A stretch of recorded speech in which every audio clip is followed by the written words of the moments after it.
누워있는 소를 닮았대서 붙은 이름 우도. 우도에는 소처럼 부지런한 해녀들이 살고 있습니다. 물질을 나선 이 중 유독 애태 보이는 한 해녀. 거친 바닷바람과 짠물을 마다않고 바다밭으로 들어갑니다. 육지와는 전혀 다른 별천지 바닷속 세상. 그녀는 이웃 황홀경을 만끽하고 싶어 해녀가 됐습니다.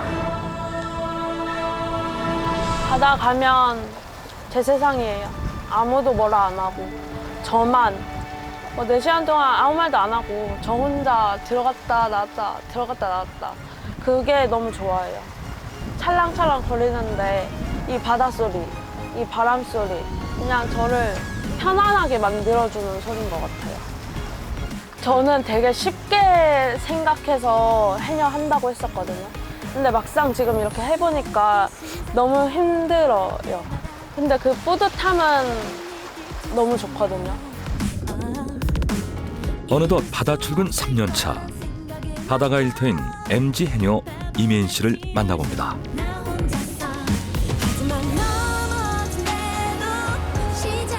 제주 성산항에서 100길로 4km. 섬 속의 섬 우도가 있습니다. 제주도보다 찾는 이가 적어 제주의 참모습을 간직한 우도. 풍부한 어장을 자랑하는 이곳엔 150명 정도의 해녀들이 있습니다. 해산물이 알을 낳는 여름을 제외하곤 늘 바다로 나가는 해녀들. 아침잠 많은 혜인 씨도 오늘만큼은 일찍 일어나 물질 나갈 채비를 서두릅니다. 물질 나가기 전 꼭 챙겨야 할 게 바로 쑥. 쑥은 수경에 김이 서리는 걸 막아줄 뿐만 아니라 쑥 특유의 향이 멀미를 잠재워준다고 합니다. 이거 쑥이에요. 그 습기 없애는 거. 수경 가서 닦으면 돼. 엄마가 제 전용 쑥 심어줬어요. 제 전용 쑥. 엄마의 살뜰한 마음을 담아 드디어 바닷가로 향하는데요. 해녀들이 물질 나갈 바닷가 근처엔 해녀 쉼터가 있습니다. 세상에, 서두른다고 서둘렀는데 벌써 먼저 와 있는 다른 해녀들. 역시 어르신들의 부지런함은 당할 수가 없네요. 해녀 쉼터는 물질옷을 갈아입거나 어구를 준비하는 공간. 이곳의 미화 담당은 바로 혜인 씨. 그녀는 우도에서, 아니 제주도에서 가장 젊은 최연소 해녀입니다. 그렇다고 막내라서 할 수 없이 굳은 일을 떠맡은 건 아닙니다. 막내 해녀로서 당연히 할 일이라 생각해 자원한 거죠. 원래 이거 다 돌아가면서 하는데 그래도 제가 막내니까 제가 해야 되지 않을까. 그 이렇게 예쁨 받으면 물질하는 거 알려줄지도 모르잖아요. 선배 해녀들의 출근길을 책임지는 막내. 보통의 스쿠버 다이빙 슈트보다 훨씬 두껍고 무거워 입기가 만만치 않은 물지로. 입기만 해도 진이 빠지면 혜인 씨가 대령하는 게 있습니다. 아이고 나도 막 강의가 혜연이가 타준 거는 먹지. 고마워요. 커피 이런 거. 커피 마셔. 선배들의 출근길을 책임지는 막내 해녀 혜인 씨. 그녀는 우도 해녀들의 희망이죠. 저 타지에 나가고 또 육지 가고 돈 벌래. 생각해보니 아가씨 자입을 뺏겨서. 저 아가씨밖에 없었다. 사람이 있을까? 젊은 사람들 어서 여기. 저 한몇 사람 뿐이죠. 우리 이렇게 물질하는 아이들 몇 사람 뿐이죠. 젊은 사람들 다 어서 다 늙은 사람들만 있네. 아유 무서워 못하디요. 혜인 씨 빼고는 거의 다 60, 70대인 이곳 해녀들. 젊어봐야 50대인데요. 하겠다는 사람은 드문데 고령화가 심각하니 혜인 씨 아니었으면 해녀 명맥도 끊길 지경이었죠.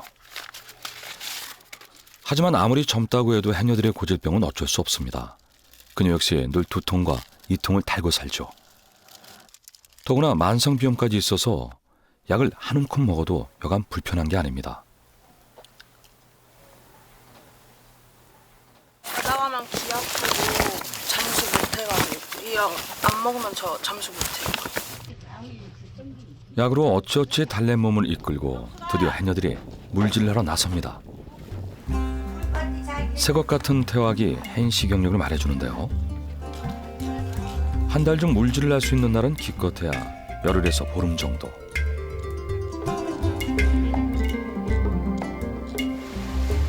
그마저도 날씨가 따라줘야 하기 때문에 해녀들에게는 하루하루가 아깝고 소중한데요. 아무리 해산물을 많이 잡고 싶어도 혼자 나서는 건 절대 금물. 사고를 막기 위해 반드시 함께 움직입니다.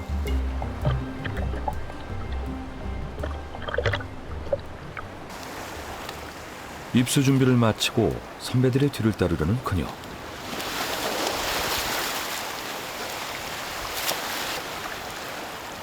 (20kg짜리) 납덩어리를 허리에 차고 힘차게 바다 한가운데를 향해 나아갑니다. 이곳 해녀들은 배를 타지 않고 바닷가에서 어장까지 직접 헤엄쳐 나가는데요. 이곳에서는 그것을 간물질이라고 부른다고 합니다. 조업할 수 있는 바다밭이 마을에 가까워서 그냥 헤엄쳐 이동하는 거죠. 이제 오늘의 조업 지점에 도달했습니다. 하나둘씩 입수를 시작하는데요. 물에 둥둥 뜨는 태왁은 잠수 유출을 표시할 뿐만 아니라 물 밖에서 잠식이 돼 숨을 고르는 중요한 도구입니다.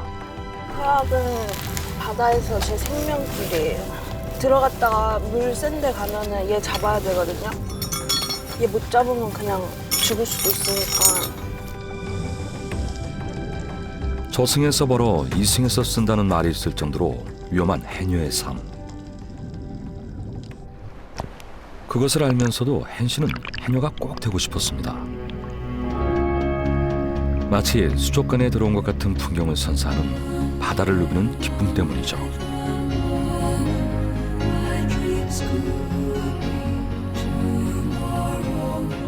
하지만 바다에서 더 오래 머무르려면 훈련이 더 필요합니다. 제가 가만히 누워서 2분 30초까지 참아봤거든요.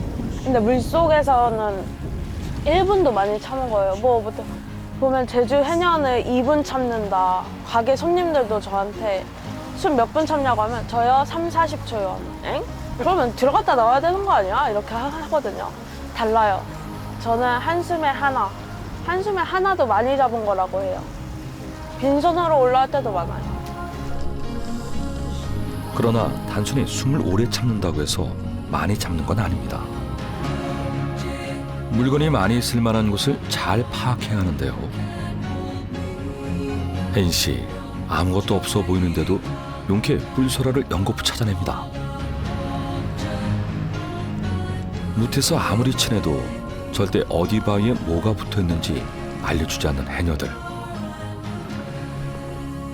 그녀 역시도 모든 걸 스스로 익혔습니다. 저는 이제 바다 가서 여기 물건 많네 하면은 나와서 그 밖에 있는 건물의 위치를 봐요. 이렇게 딱 만나는 점. 그렇게 기억은 해도 이제 또 다음날 바다 가면은 또 못 찾더라고요. 근데 또 하다가 나와요. 아, 여기가 거기구나. 이런 곳이 있어요. 위치를 기억하는 거죠. 아, 내가 어느 정도에 있네, 이거. 지도가 없는 바다. 물 밖의 지형지물을 머리에 새겨야 자신만의 바닷속 지도를 만들 수 있다고 하는데요. 바닷속도 육지의 사계절과 같습니다. 겨울엔 보이지 않던 수초가 봄이 되면 새로 돋아나는데요. 경력 많은 해녀들은 그 사이를 손금 보듯 누빕니다. 저도 지금 이 젊은 나이에 추워 죽을 것 같은데 더 예전에는 옷도 잘 안 나왔을 텐데 어떻게 견디고 어떻게 물질을 했지 생각하면 생각할수록 할머니들이 너무 대단한 것 같아요.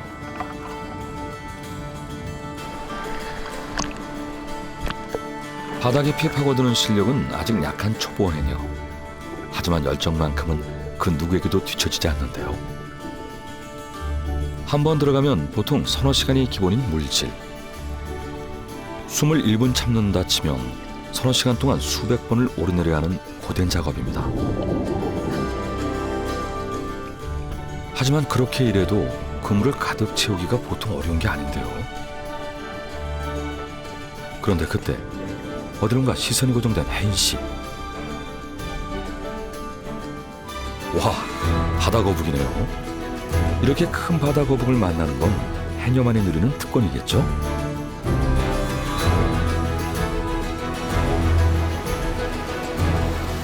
자, 시간이 얼마나 흘렀을까요? 밀물을 타고 해녀들이 하나둘씩 무트로 돌아오기 시작합니다. 누군가 도와주지 않으면 혼자 끌기 힘든 묵직한 망사리. 물질하느라 안 그래도 힘들었는데 씨알 굵은 뿔소라가 가득 담긴 망사리를 육지까지 들어옮기는 것도 꽤나 중노동인데요. 다행히 마중 나온 이들이 있습니다. 망사리의 무게와 경력은 항상 비례한다는 혜인 씨. 가장 끄트머리로 들어오는 걸 보니 마지막까지도 열심히 채취했던 모양인데요. 그런데 어쩐지 선배 해녀들과 달리 손이 가벼워 보입니다.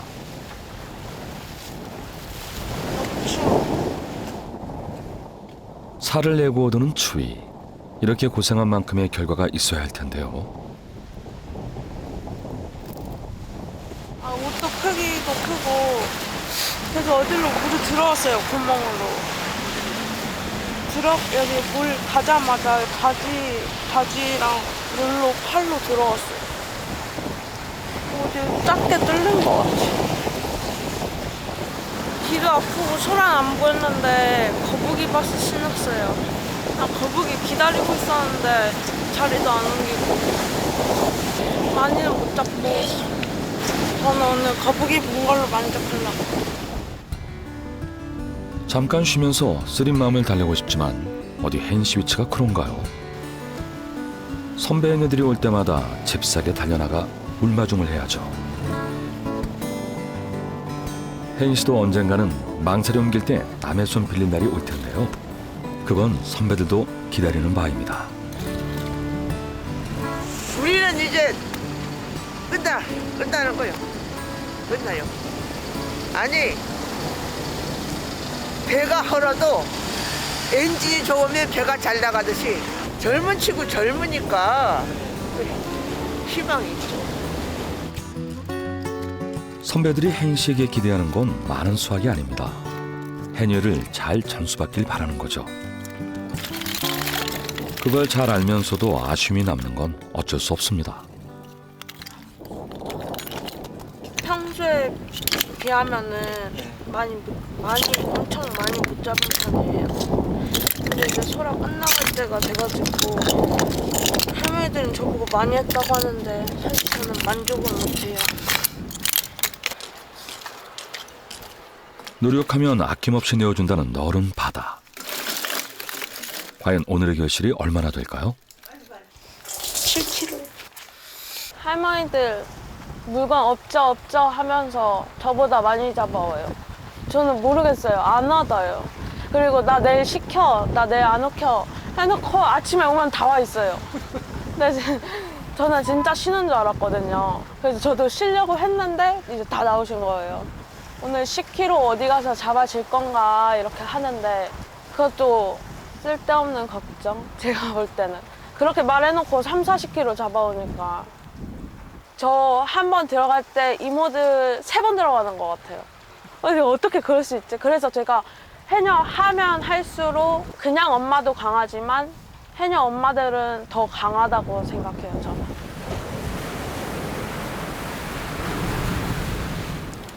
자기의 숨만큼 머물며 바다가 주는 만큼만 가져오는 게 해녀들의 약속. 그 약속을 지켜왔기에 지금까지 물질이 계속될 수 있었겠죠. 오늘 잡은 뿔소라는 보통 소라보다 식감이 쫀득해 요즘 인기인데요. 해녀들은 보통 자신이 채취한 해산물을 조합에 넘겨 판매합니다. 선도 유지가 중요한 해산물. 혜인 씨도 뿔소라를 싣고 이동할 준비에 나서는데요. 아무리 봄이어도 젖은 몸을 뼛속까지 시리게 만드는 거친 바닷바람. 사람들에게 바다는 낭만일 수 있지만 해녀들에게 바다는 극한의 작업장입니다.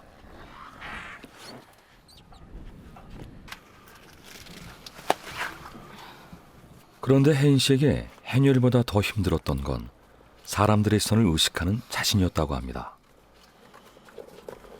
원래 창피해서 저 원래 물질 끝나면은 모자도 들어가기 직전에 하고 이 슬리퍼도 창피해서 안 신고 맨발로 다니고 그랬거든요. 이게 할머니 슬리퍼여가지고 이게 고무 모자가 그렇게 예쁜 건 아니잖아요.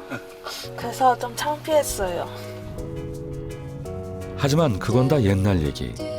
지금은 신기하게 보는 시선을 오히려 즐길 정도죠. 저 지금은 그 누구보다 당당해요. 창피한 것도 없고 그냥 나 이렇게 나 해녀야 약간 이런 느낌? 저는 나오면은 나 젊은 해녀다 이렇게 하면 머리 탁 벗어서 보여주고. 만 22이었던 지난해 돈의 최연소 해녀로 인정되면서 많은 이들의 주목을 받았던 그녀. 그만큼 부담도 컸지만 그저 출근하는 곳이 다를 뿐 남들과 똑같은 직장이라는 마음으로 살고 있습니다.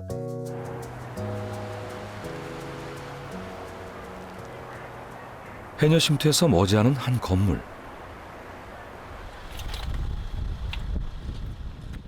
혜인 씨가 이곳의 식당에 아까 잡아온 소라를 내립니다.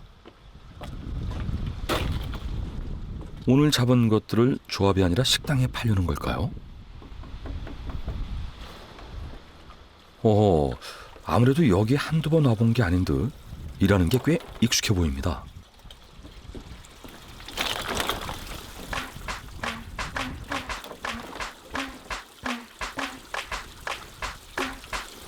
아하, 그러고 보니 식당에 혜인 씨 사진이 붙어 있네요.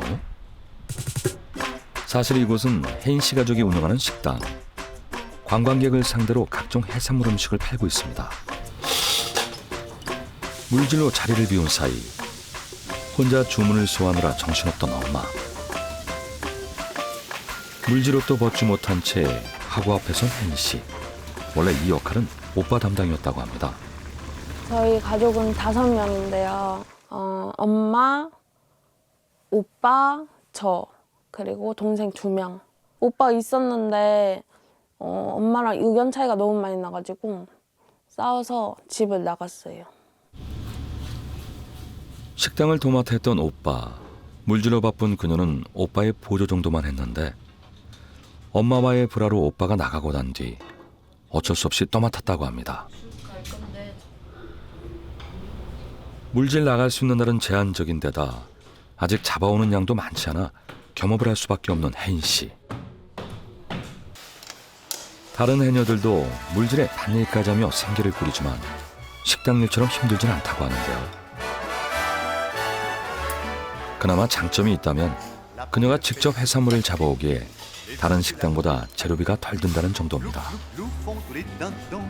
식당을 운영하며 가장 힘든 건 엄마가 식당 일에 서툰 것. 특히 포스기 사용이 제일 문제입니다. 한글한 거 이거 했거든요. 라면 2개, 비빔밥. 여기서 나온 건데. 엄마 핸드폰 보고 있는 나? 언니 한국연구 좀 했잖아. 조리, 서빙, 계산까지 그녀 없으면 돌아가지 않는 식당. 하루 쉰다는 건 사치죠. 제가 하루 쉬는 게 쉽지가 않아요. 제가 물질도 가야 되고 가게도 해야 되고 그 하루 문 닫으면 되는데 이제 그걸 내려놓는 게 쉽지가 않네요. 하루 닫으면 그 매출 못 버니까 그냥 제 욕심이기도 한 것 같아요. 물질 다녀와 몸이 천근만근이지만 관광객이 다 빠져나가야 비로소 쉴 수 있다고 하는데요. 이렇게 적막한 밤이면 물질을 처음 시작했던 그때가 생각납니다. 이거 해녀 일기예요. 제가 처음에 바다 몇 시에 가는 줄도 몰라가지고 이모한테 계속 물어봤거든요. 이모 오늘은 몇 시에 가요? 몇 시에 가요? 했는데 그것도 민폐잖아요. 그래서 몇 물에 몇 시에 갔고 오늘 어땠는지 다 이렇게 기록해놨어요. 그렇거든요. 그래서 이제 나가야겠다. 그날 조업의 특징과 느낌이 고스란히 담긴 일기. 그때는 매일이 도전이고 다짐이었습니다. 그래서 너무 힘들어서 못 들은 척했는데 작년인가 12kg면 그래 많이 잡은 거거든요. 그걸 하나도 안 받아주니까 일단 수협은 안 받아갔어요. 다 작아가지고. 그래서 엄마 친구 해녀 식당 하는데 그 이모한테 부탁해서 팔고 왔어요. 그날은. 그래서 오기로 더 한 것도 있고 보여준다. 진짜 내가 얼마나 잘하는지 보여준다. 이런 마음도 들었었고. 오기와 끈기로 버텨온 해녀라는 직업. 어렵게 시작한 만큼 해녀에만 집중하고 싶지만 그럴 수 없는 현실. 고민이 깊어갑니다.